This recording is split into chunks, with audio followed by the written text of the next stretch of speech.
Sherry and I are very pleased to be back in Norway. We were in Drammen at we were hosted by Professor Audrey Osler, our colleague for many, many years now.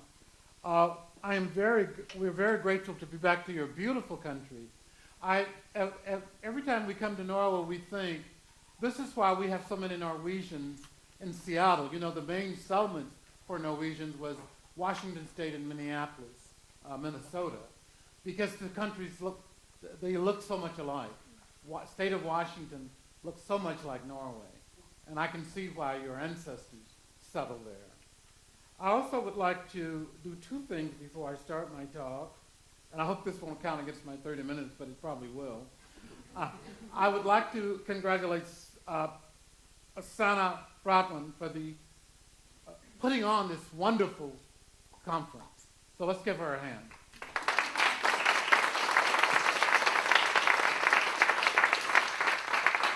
As I travel about the world, as I do often, I can talk about what's going on in Norway.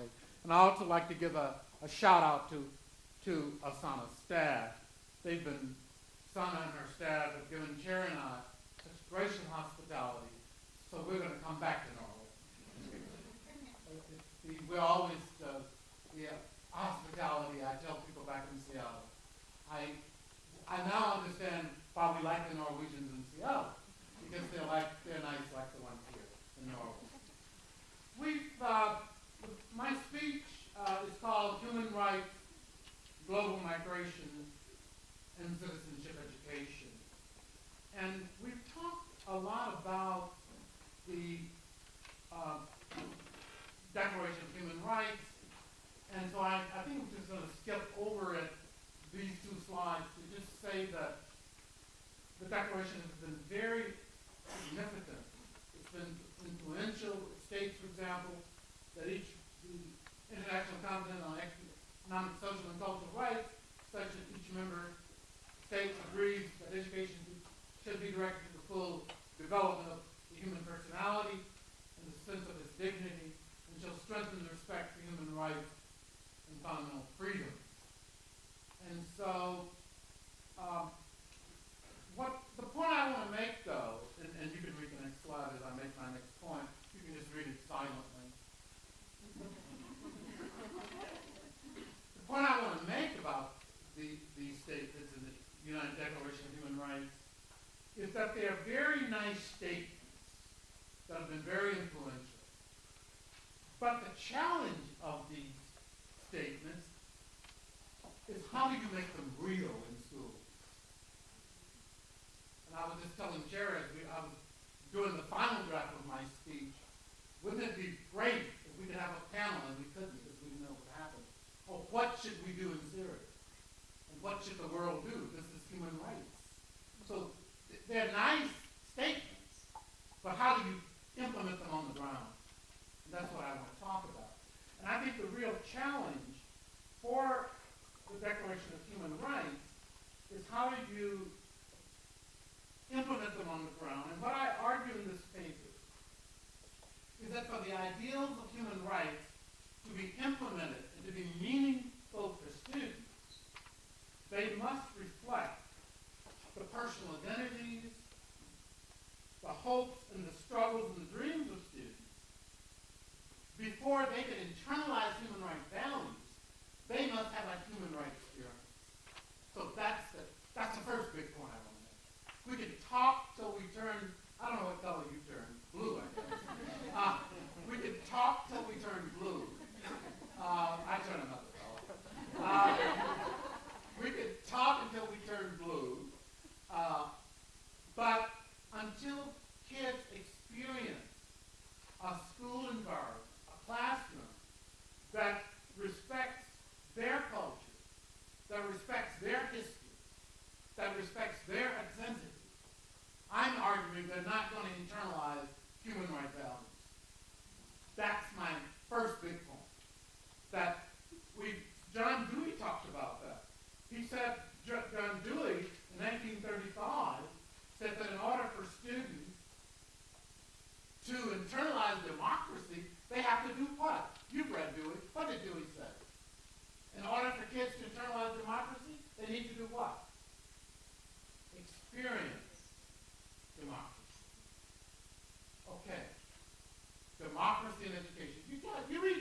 before you can internalize.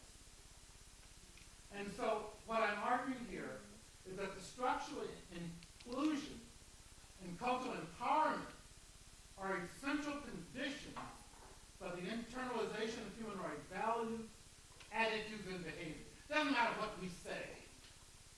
The world can say there should be human rights in Syria, but what is the world going to do about it? We can talk the talk, but will we walk the walk? And I think the same thing applies to schools as applied to Syria today. What is the world going to do about Syria? Are we just going to talk? Or what should we do? I think that's, I don't want to divert my talk talking about Syria. But I just thought about it as I was preparing my last draft. I redo the draft when I get to the conference. Because I want it to fit in with what's being done. Okay. What we have done historically,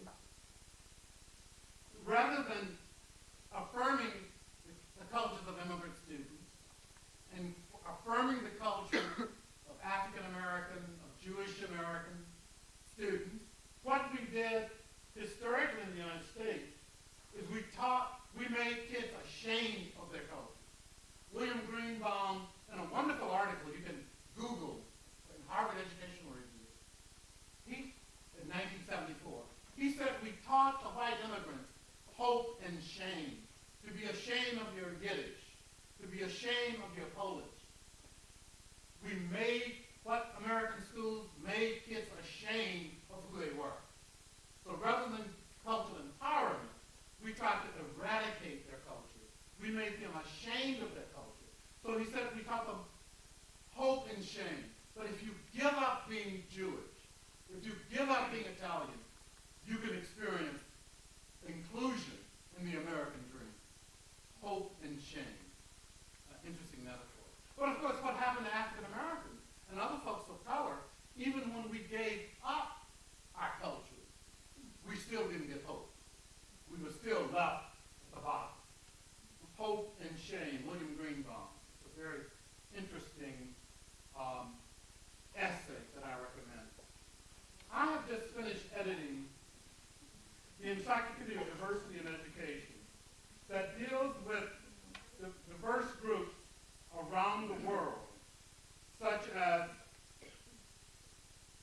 groups let me say just a bit more. This publication contains 700 articles written by scholars in different nations that describe the ways that groups such as Koreans in Japan, the Maori in New Zealand, Indians in Mexico, Muslims in France, African Caribbeans in England, and ethnic minority groups of China are marginalized in the schools if they don't assimilate into the dominant culture. So it's a worldwide phenomenon. This is nothing unique to Europe.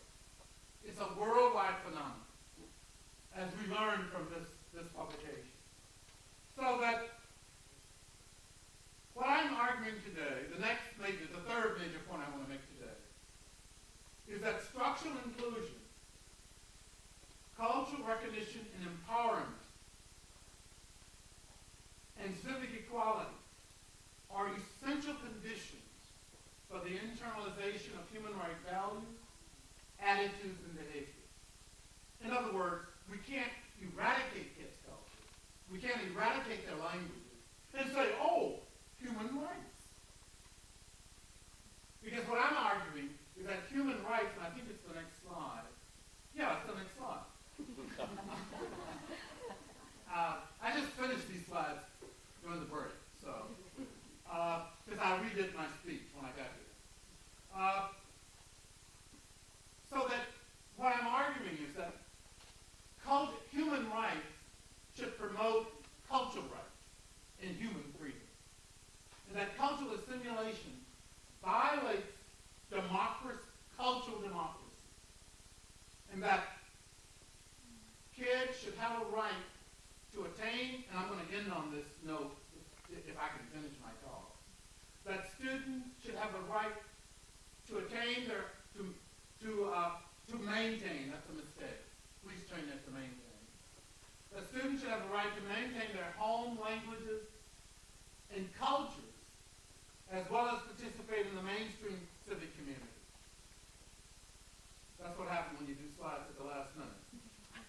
maintain rather than attain. Okay, let me move on. Am I going too fast? No? Okay. Pace is okay? Okay. Okay, so what have not only the United States, England, and other cultures has done, we have forced assimilation up on our immigrant groups, in which I'm arguing denies cultural democracy and denies cultural freedom. You get the argument I'm making? That kids have a right to cultural freedom, to what I'm calling cultural democracy. And the assimilationists argue, and I think it's a wrong-headed argument, that in order to become a good American, the Jewish kid has to give up being Jewish. The black kid has to give up being black in order to become a good American. Well, I think that's a fallacy. But that was the assimilationist argument, that people need to surrender their native cultures, their native languages, in order to create a smooth society, because ethnic and cultural characteristics promote prejudices, relay attitudes, cultural conflict, and inequality. One of your leaders, well, the leader of Germany said that multiculturalism hadn't worked. And one of my friends, and I won't call her name because she has to go home and live there, she said that multicultural education couldn't have failed in Germany because it's never been tried. So that you can't, something can't fail unless you try it. Okay, so the assimilationists then argue that the rights of the individual are paramount and that group identities are inconsistent with a modernized society. That's the main assimilationist argument. And I'm going to critique it, but it's pervasive. It's pervasive in England with social cohesion. Social cohesion is a new word for assimilationism and repression. Write it down, social cohesion. You'll see it in England, you'll see it in Canada. That's the new buzzword for let's get rid of their cultures, social cohesion. Okay, but the assimilationist conception has been challenged since the 1960s and 70s, since the civil rights movement in the United States. Why have this assimilationist argument been challenged? One, because of the civil rights movement, and the other, ethnic revitalization movement. You know, we just commemorated the 50th anniversary of the march, and I think you'll be hearing, I saw one of your slides, I think you'll be hearing about that from Dr. Argyles, so I won't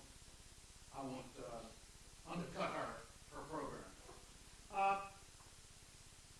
The assimilationist argument is also challenged because ethnic groups continue to experience exclusion. The Turks in Germany, the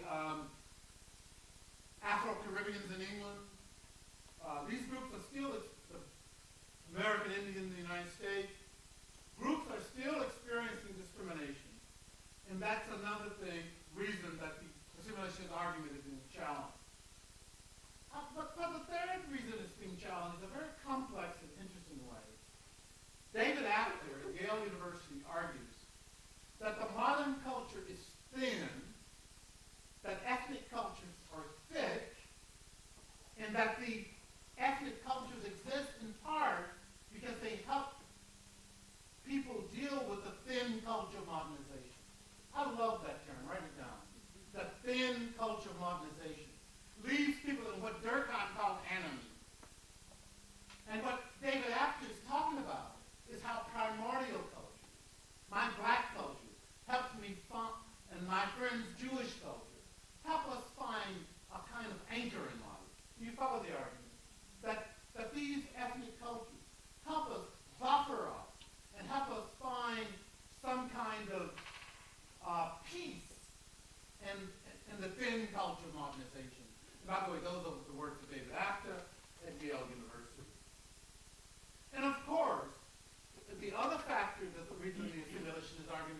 is being challenged is because of increasing globalization around the world.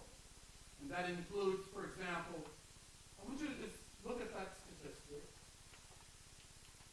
that people are moving in and out of nations, and that the number of people outside of the nation of birth grew to 160 million in 2000 and 214 million in 2010, which was 31.1% of the total world population of 7 billion. Who's tracking me and how am I doing? And how much time? Okay, let me move on then to page 2. Okay, the next argument I want to make is that, okay, what is the answer if we want to give kids cultural freedom? I hope you write these words down. I'm talking about cultural freedom, cultural democracy. That in a political democracy, I'm arguing we should also have cultural democracy. And I'm saying strong assimilationism denies cultural democracy.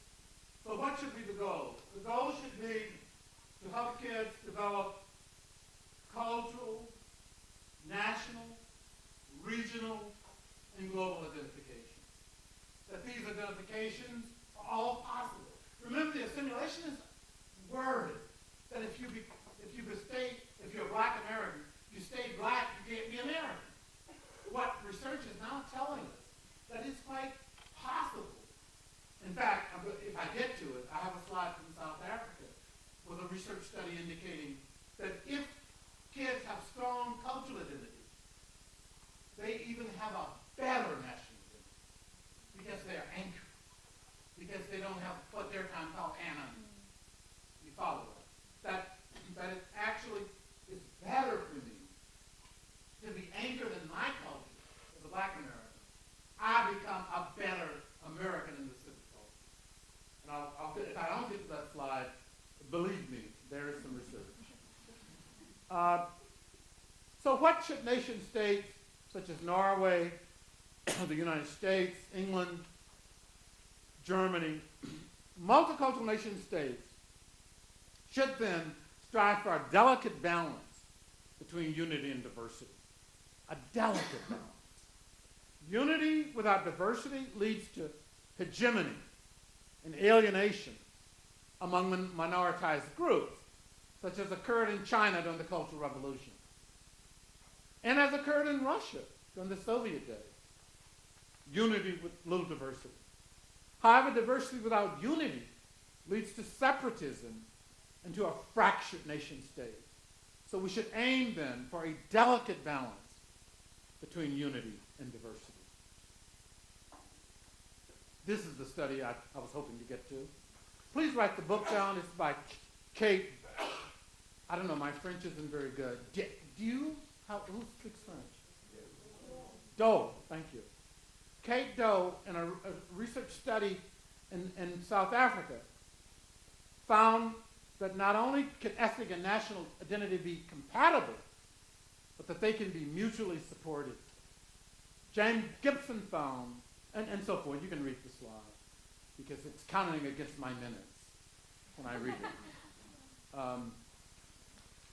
So, in other words, the assimilationists worry that identity is a one-way street. It's wrong.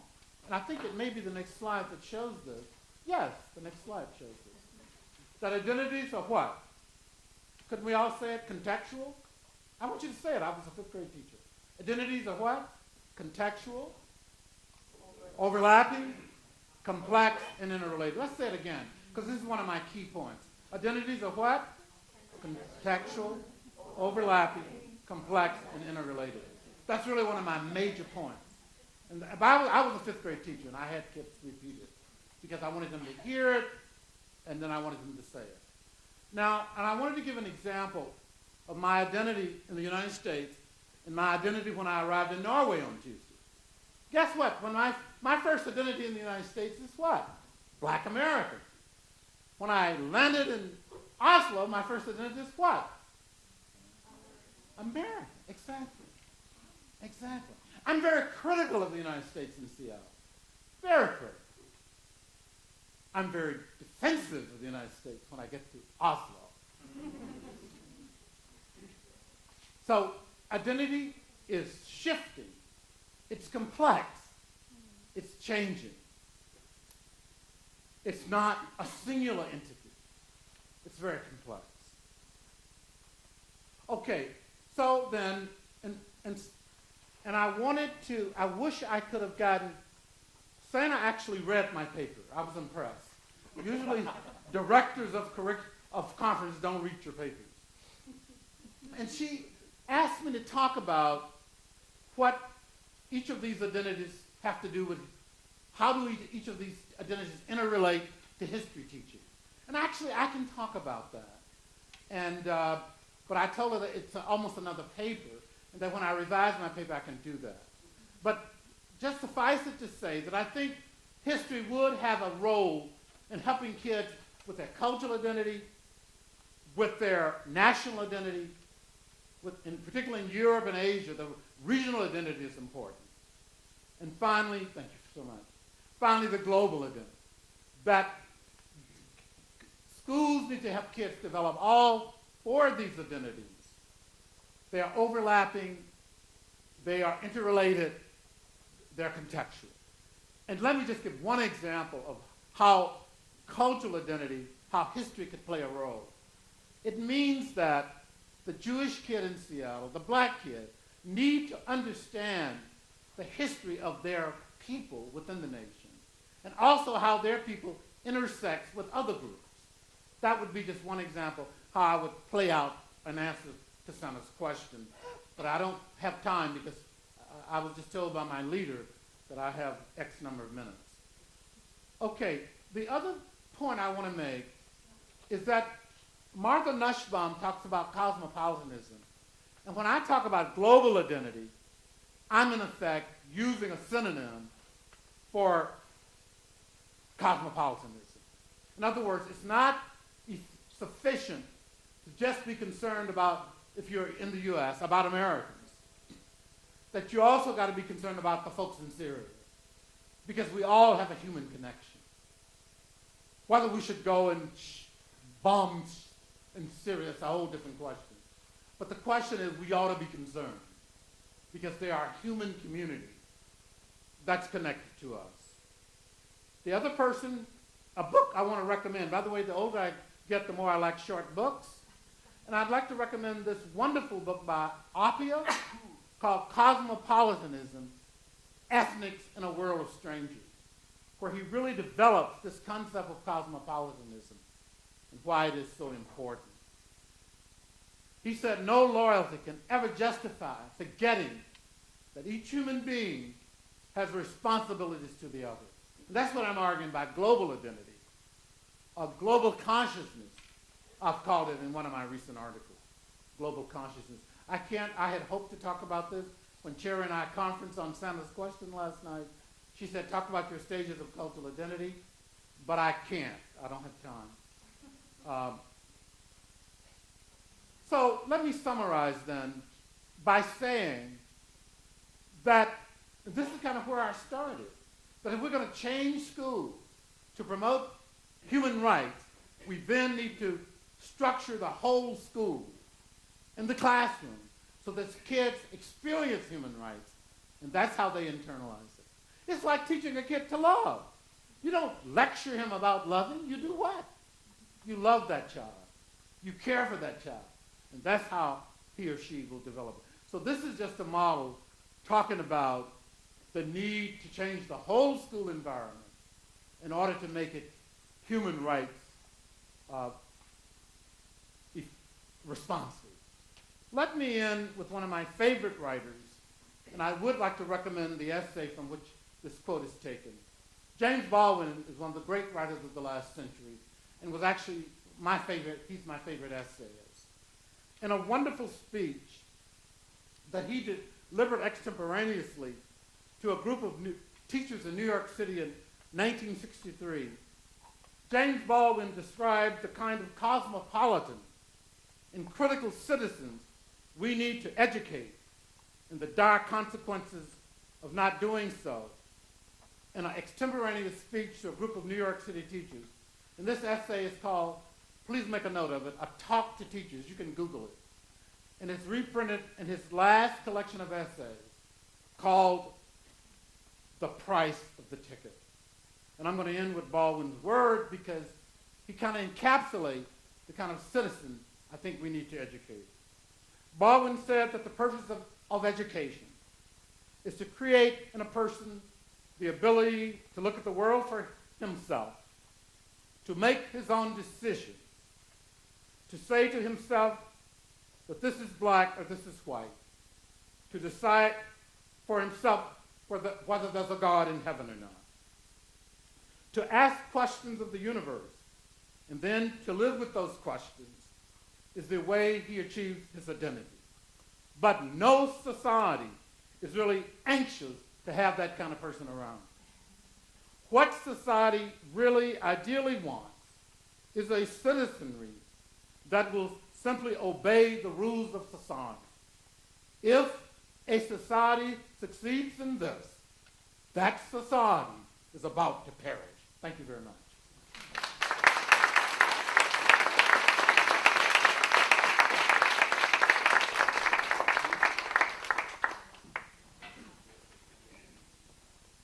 Thank you very much, Professor.